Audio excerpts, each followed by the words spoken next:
Hey everyone, we are On the Fence Movie Reviews, and this is Real Talk.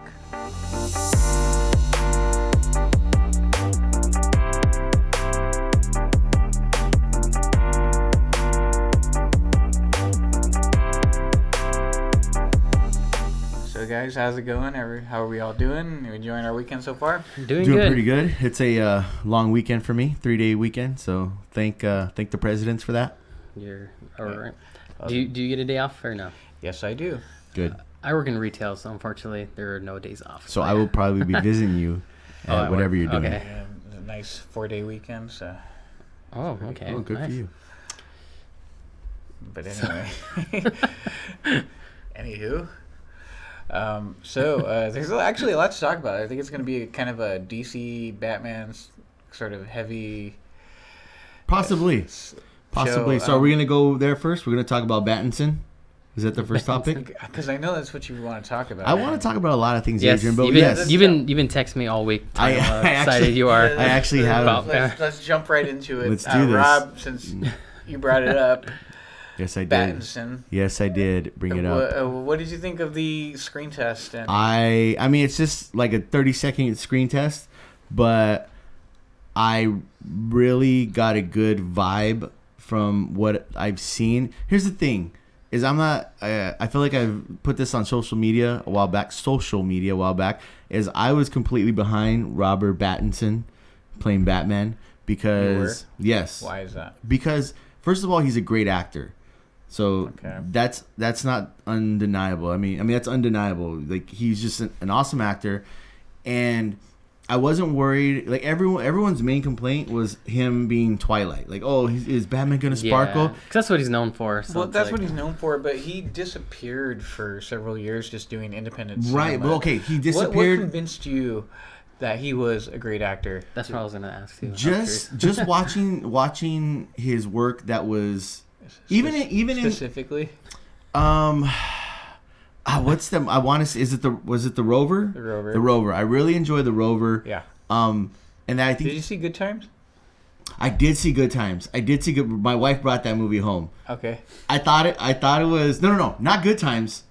Is it High Times? There was what's High it? Life. With the space movie. But Good Time was another one that he had done. Okay, I didn't see that one. I saw The Rover and High Life. Okay. And I wasn't a huge fan of High Life, but The Rover I was. And I already, even in Twilight, the dude was a good actor. Like, that's material that he's given, he's got to do. And everyone's main complaint about Robert Pattinson was that, oh, he's Twilight, he's going to And I think that's why, is because he's got this stigma to his name that, because Twilight is, generally hated by a lot of people, and so it has that. Right, but, okay, so I agree with you, but you say, like, okay, obviously we know he didn't disappear, but people who don't, and that's why, I think that's what I'm saying, that's what my point so that's was. why when I found out he was going to be the next Batman, I was excited because I know he's a good actor, and for as far as him being, too skinny,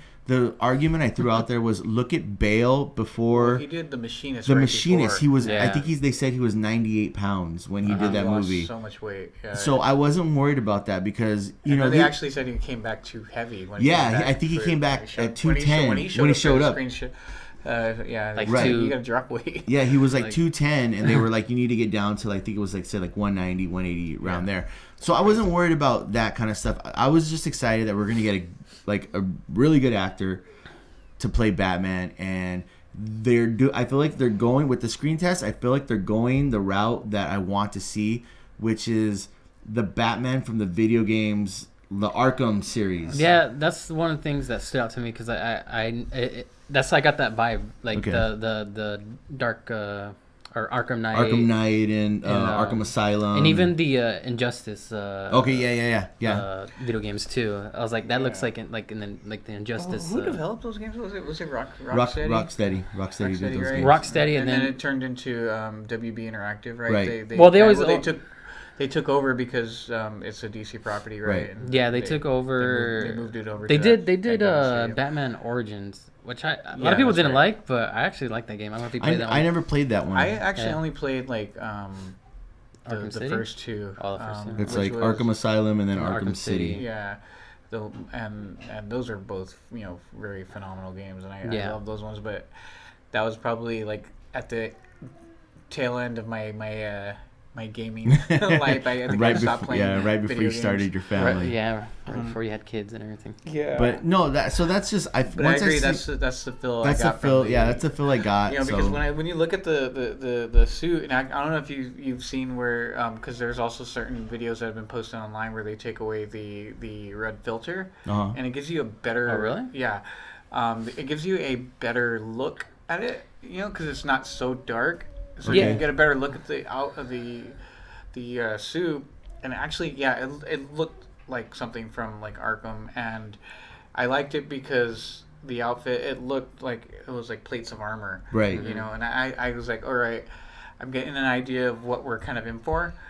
You know, I don't. Pun intended. I'm on the fence about where we go from here. I think I'm gonna have to see like, you know, a trailer. We're gonna have to see a trailer. But so far I like it. I like what I'm seeing, and then from what I'm hearing again too is the idea of what they're going with this is you know, we've never really fully seen on screen the world's greatest detective. Right. Yes. So they're saying it's going to be almost more closer to like a murder mystery.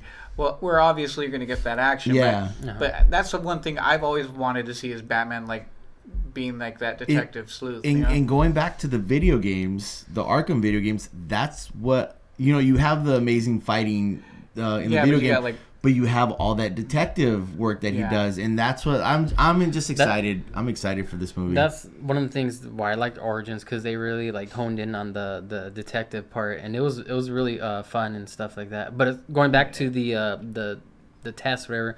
The only thing I didn't like was they didn't show like his the ears, like the ears. Yeah, the ears. I was like, they cut it off, and I actually thought it was like something was wrong with because I was watching on my phone, so I was like flipping it around, thinking like I didn't get the whole screen or the whole picture, and they gotta hold something back for us. Yeah, so that was like I was really, because you know how some of them are like short and some are really long, but yeah. So, but you know what? I'll tell you something that I'm fully on board with is the score. Okay, Michael Giacchino. I think that's how you pronounce his name. I'm sorry if I didn't. Was he the one who did the Star Trek ones? He did the Star Trek. Yeah. He basically does every Disney score. He did like the score for Up, and he's done so many different scores. That was a snippet of his score for the film, and I really liked it. I liked the way it was building, and I liked where it was going. So that's one thing I'm fully on board with. I'm really excited for. So, you know, I mean, I like what I'm seeing so far, but I've been disappointed before by productions where I liked what I was seeing, and then when I saw the final product, it was just terrible. I feel more confident knowing that what's the name, the director, Matt Reeves. Matt Reeves. Yeah, because he did a really good job with the Planet of the Apes movies. That thing, it's sad, and I don't know, you know, but Planet of the Apes is a really underrated series. It is. I don't think it got enough love from the general public, but I think that thing is freaking phenomenal.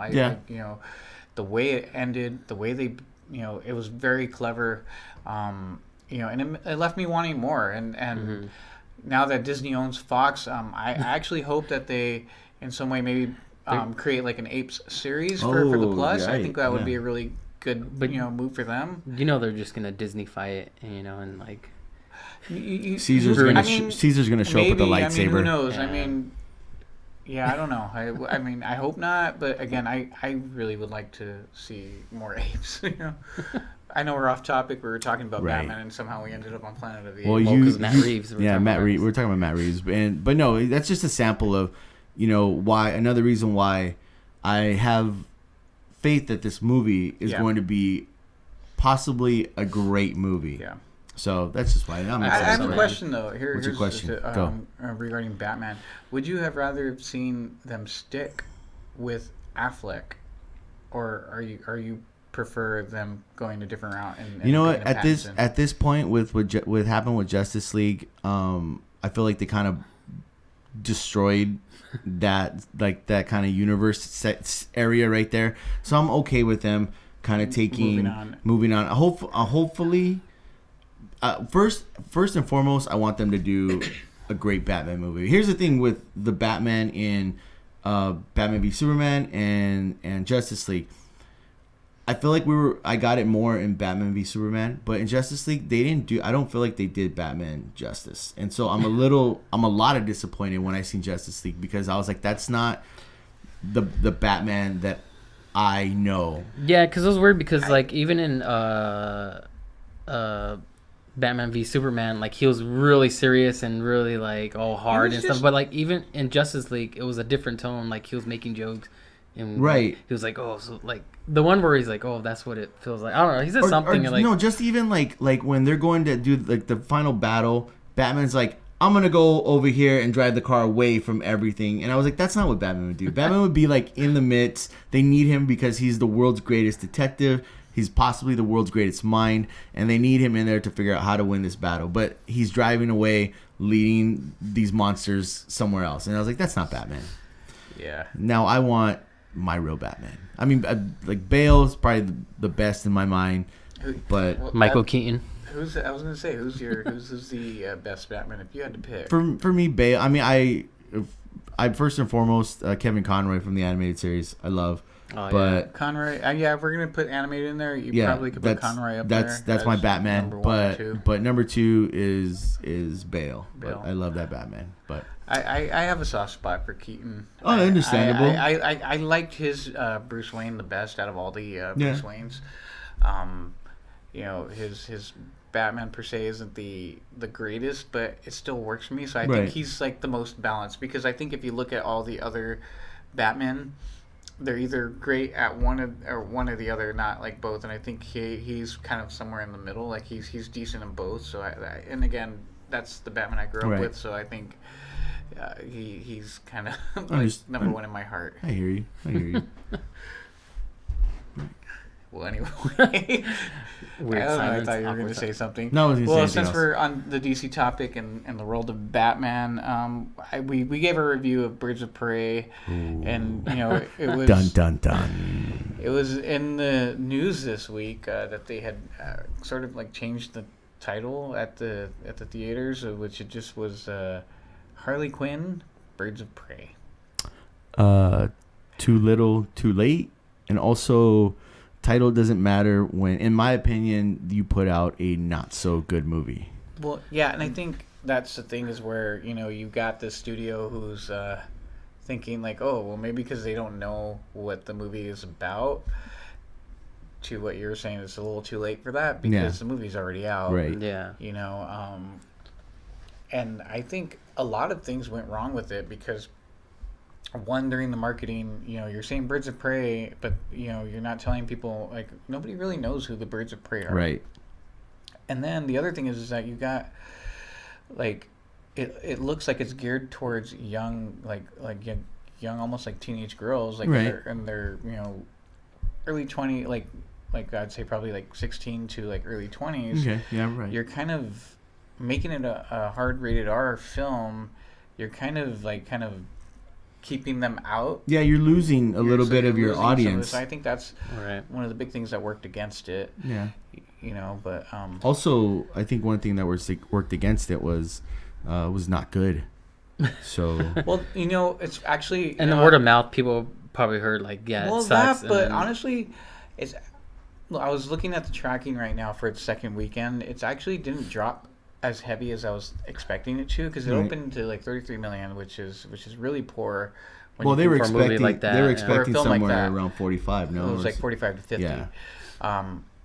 And it opened to like 33. Then you get the second weekend, which is on pace to hit around 20, which is actually pretty good, because usually these superhero films drop something around like a 60% marker. That is not where it's at right now, so this is obviously less than that. So and from seeing a lot of like posts, people seem to enjoy it. It's just not enough people seem to enjoy it. Yeah, actually my coworker, he loved the movie. He's like yeah, I love the movie and stuff. And then I told him, I was like, really? Like I was caught off guard because he's sort of like a not really a movie buff, but he's like a person who loves movies. And so I was surprised that he liked it. And then the other day he's like, yeah, I saw it again.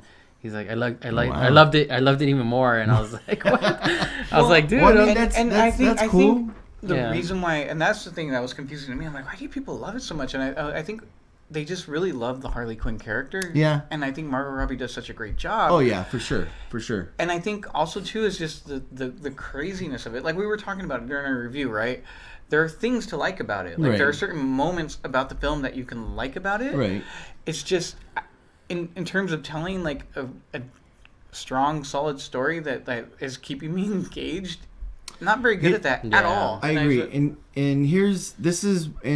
I guess it does no good to compare stuff, but I do, especially when it's in the same universe.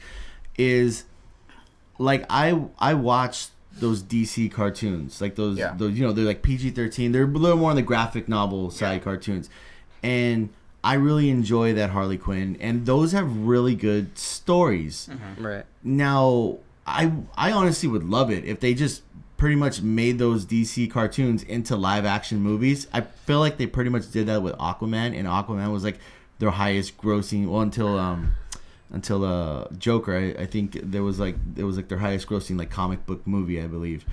From the DCU. From the DCU, yeah. But so when I see these movies and they don't, like, particularly the Harley Quinn movie, it doesn't have a good story. I'm not getting, like, I know about the Birds of Prey. I'm not getting the Birds of Prey. I mean, I am, but not really. I'm not getting their origins or their backstory. I'm getting little pieces of them, and mostly Harley Quinn. Right. And I'm okay with that, but I just wanted a better story, and don't, I guess, mislead me by saying, oh, this is a Birds of Prey movie, and Harley Quinn's kind of going to be in there, but when it's really more of a Harley Quinn movie. I think, too, the other issue is I think I was telling Daniel off camera earlier, was I think they were honestly trying to hoping that it would do well enough that they can justify a spin-off series, like something else with the Birds of Prey, so that way when they make that film, they don't have to worry about having to do like a whole origin. They can just jump right into it, and it can stand on its own. But I doubt that that's going to happen now. You think? But if that, I get what you're saying. But if that was their thought process, you think they would have learned from Justice League, because Justice League, they were just like, hey, let's throw Flash and Cyborg and all these awesome characters in without telling their story. I think that was a little bit different, and that they were literally trying to copy and paste what Marvel did without doing that 10-year build-up. Right. Okay. And I think that's where they screwed up on that. But I think this one's just a little bit different. If anything, I feel like they should have made a Harley Quinn film that featured more prominent female villains like Poison Ivy, and those ones, which is what they were talking about before, but then they kind of just disappeared, which was Gotham City Sirens. And that one just disappeared, and they went with this film, and so I think if they had done that film instead, I think that one would have been a lot more popular, and then you would have had, I think that too is they probably would have had to get like a bigger household name to play a Poison Ivy, because she's like in terms of Batman's road to gallery, she's like up there, but they could always get Uma Thurman back, That's funny. I don't think she's that's funny. She might be a little too old, but still. No, but I think I think that you may do Kill Bill 3. She's not too old for that. Is she really? Well, they're talking about it. I don't know if that's going to actually happen, but we'll see. I think your idea is pretty good, Adrian. That, like a more of a, like, have her go up against a villain, woman superhero or supervillain from the Batman series would have been. They needed a stronger villain as well. I think that's the problem with this film, is that they storytelling, really weak villain. It was all over the place. But again, there were things to like about it, so I can get why people like it. Oh yeah, because the action's really good. And supposedly someone from, I don't know who it was. Oh, John Wick. They brought in, I think, the director from John Wick to do the action, right? help them with the action sequences. So it makes sense. That's good. So the action. That's why I did like the action in that movie. I don't know. I mean, movies are subjective. So if you like it, I can see why people like it. Because like I said, there are things I took out and was like, I enjoyed that part, but just altogether, it was not enjoyable. DC's like the DCU it's in a weird place as far as like, because all the movies that have come out recently, as far as the DCEU, I feel like they're like on the cusp of they're getting there, but yeah. Because every time I see one of their movies, I get this sense like, or I get this feeling that I want more. Like I'm like, okay, I want to see where they're gonna take it. And then the next movie comes, it's like, man, that wasn't that good, but there was parts that I liked. Okay, let's see where they take it from here. And it just keeps doing that, and they're not really going forward. They're just staying in this like. It's like they're taking like one step forward and two steps back, and yeah, it's just, and it's just.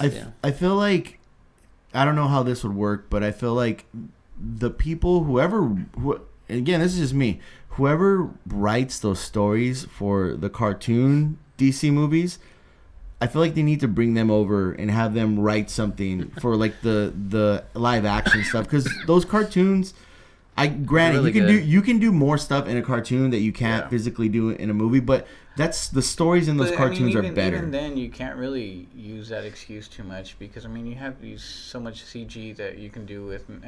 Yeah, you are right. I don't see why you wouldn't be able to do what you can do in an animated series. You know, stand corrected, Adrian. You were right. So there's no excuse, DC. Get your act together. Get those cartoon storytellers. Get them to write. Did you see the Aquaman one, Thrown to Atlantis, the cartoon one? No, I did not. It is exactly the same thing as Aquaman. Like when I was except you have like Jason Momoa as Aquaman. Yes, the exact same storyline, except the Aquaman movie is 2 hours. Oh, sorry, my bad. You're getting close to peaking. You're getting too excited. Getting too excited about. They just need to do a better job. That's why I'm excited for this Batman movie. Here's a question. I have a feeling, but here's a question. With the poor numbers, right? I think that they'll barely make their budget back, because they're tracking right now at like 60 right now for the second weekend domestic. Worldwide, they're probably closer to like 100.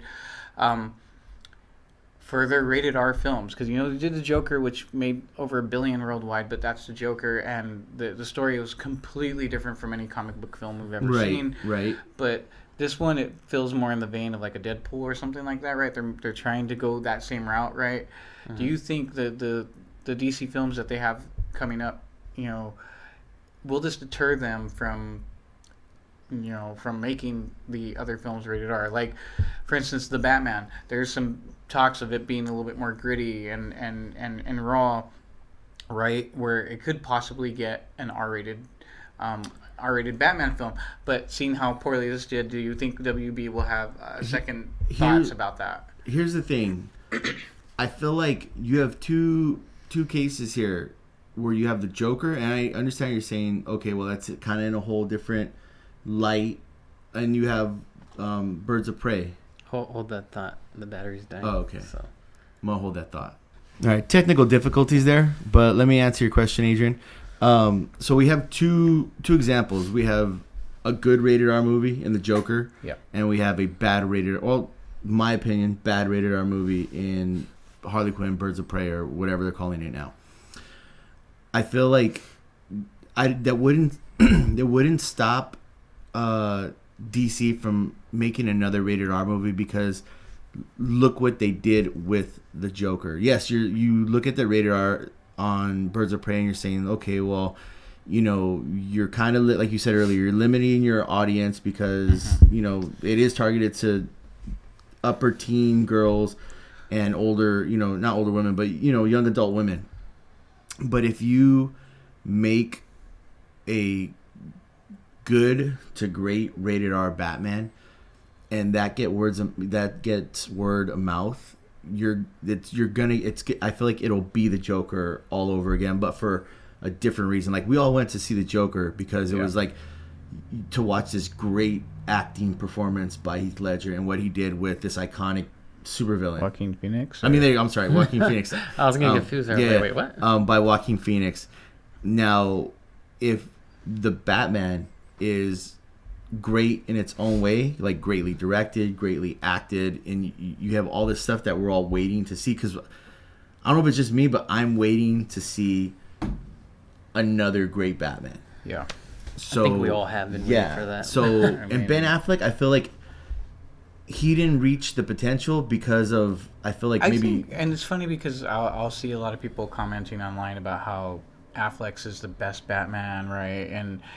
And honestly, in my opinion, I think the reason why they feel that way is because he's probably the most brutal out of all the other Batmans. So he's just like a big brute. And like I don't know. For me, I'm kind of like, okay, he shot a guy with a gun. Okay, I was about to say, he's like, didn't he kill someone? Ben Affleck was definitely. I mean, people will say it. He was like pretty much a carbon copy from The Dark Knight Returns. Right. Mm-hmm. That's that Batman. So I don't feel like Affleck was able to, in my opinion, due to like script and how they wanted him to play in the movie. Yeah, he I think didn't it was fulfill his potential. Mismanaged those two films. Like all the characters in those films were poorly mismanaged and not able to really excel and do what they do. I think he could have been a really good Batman, but I mean, just like what he was given, it just didn't work out. I think with Matt Reeves, he could have been the best Batman we've ever seen. Yeah. So for now, I think Bale is because of how Nolan. That's a combination. You have Nolan and Bale, two greats in what they do, and they're together. So that, in my opinion, is just the greatest Batman. Now, I feel like Pattinson, I don't know if he'll be great, but I feel like this has all like the makings to be a great movie. Yeah. And so I feel like there should be, if it's a great movie, there's no reason, and it needs to be a rated R, there's no reason why DC wouldn't be like, let's make this movie rated R, because no matter what, we're going to go see it. More people, we'll go see it. If it's good, if it's great, we're going to go see it 1, 2, 3 times. Yeah. So they'll make their money if it's a good movie. Yeah. Regardless of PG-13 or R. And like the Joker, that making, what is it, billion or whatever? Yeah, was it $1 billion or $2 billion? No, it's hit $1 billion now. $1 billion. Yeah, I think that it will make that decision a lot easier for them to make as far as either going PG-13 or rated R. The only thing that keeps me from thinking that they will is because it is Batman. He is like, basically, it's Batman #1, Superman #2, their two main properties. And that's why they won't, because they're going to try to maximize their dollars. So I feel like that's the only reason why they won't make him rated R. If it was any other character, I'm pretty sure they would, but that one, I don't know. I hear you. I know, I get you, and I understand why you feel that way. But I feel like the other like characters, they would want to make R-rated because they can do more with it. Right. But again, with the poor performance, will they? I don't think they were going to make the Suicide Squad R-rated because it's James Gunn, and I think they want to make that PG-13 because I think that film's going to be not as dark and probably a little more. It's more lighthearted. Obviously, Guardians of the Galaxy is what you're gonna look back to, but I'm excited for that one because I am a fan of his work with the Guardians films. I think they're the best of the MCU in my opinion. Did you like the second one? Yeah. A lot of people didn't like it. I don't know why. I know a lot of people don't like it, but I liked it a lot. I did because I liked the story behind it and the emotion behind it and something that I could relate to. And so that's why it worked for me, and I know did he just say he can relate to killing his father? Anyway, speaking of killing... like, that's my dad you're talking about there. That's an excellent segue, Adrian. Go ahead. Speaking of killing, let's talk about The Hunt. Yes. Let's talk about it. What do you want to talk about, Adrian? Well, as we know, last year this film was supposed to come out last year, in September I think it was. Yep. And we all know what happened with the shootings, and so they shelved it, and we never knew when it was going to come out until I believe it was Monday or Tuesday when they dropped the trailer for this one. And then whatever day I text you, Danny, was the day that I found out that they were going to release it this year. So it was in all caps when you texted me. It was. I was pretty excited about it. Yes. So as if you guys that are watching or listening at home do not know, Rob is our resident horror buff here. So me and Adrian, we weren't allowed to watch horror movies growing up. So I wasn't either. I went down my uncle's house and he let me watch them. So thanks, Uncle D. I appreciate it. So why don't you go ahead and lead us with your thoughts on this film? Well, the new marketing campaign that they're doing. So this movie last year this was one of my most anticipated movies. Yeah. That was going to come out last year, and it didn't. For a few reasons. One, I think mainly was, the shootings and, I guess the studio thought not the best time to release a movie, right? It's too politically charged. Yeah. Right. So I was a little disappointed because, I like I said, I was really looking forward to this movie. I kept up with it. I was reading that they were possibly going to send it to a streaming service or, straight to, VOD kind of thing. But just kind of talks about it disappeared until I believe it was Monday or Tuesday. I saw that it was announced that they were going to release it in March, and I was very excited. For one, it looks like a really good. The first thing I think of is kind of like The Purge and Hard Target kind of meet each other. I don't know if any of you ever watched Hard Target. I know The Purge. I'm trying to remember Hard Target. Hard Target's a Van Damme movie where they find like a homeless person and these people like take them and they hunt them down and they got to survive. So that's kind of like the vibe I got. It's like a Purge. Just The Purge being this movie looks very kind of political, and so The Purge is a political movie. So that's kind of where I got that. But and also Hard Target, just like the hunting a human being, you got to survive. The value of human life. And the will to survive. Yeah. So this movie looks, I'm super excited. Like I said, I text Danny on, I think it was Monday or Tuesday, all caps, super excited about this. Yeah, super excited about this movie coming out because it looks great. Like the actress in the movie she looks like she's going to be like someone who's just going to kick everyone's butt. Like, those people you capture a bunch of people and then you don't know that there's like one super assassin in the group. Captured the wrong one. And actually, I think that was what they were kind of leading with the original marketing campaign when the first trailer came out. It was like, they kidnapped the wrong person. Yeah, they kidnapped the wrong person. She like knows what she's doing, sort of thing, and she knows how to fight and all that.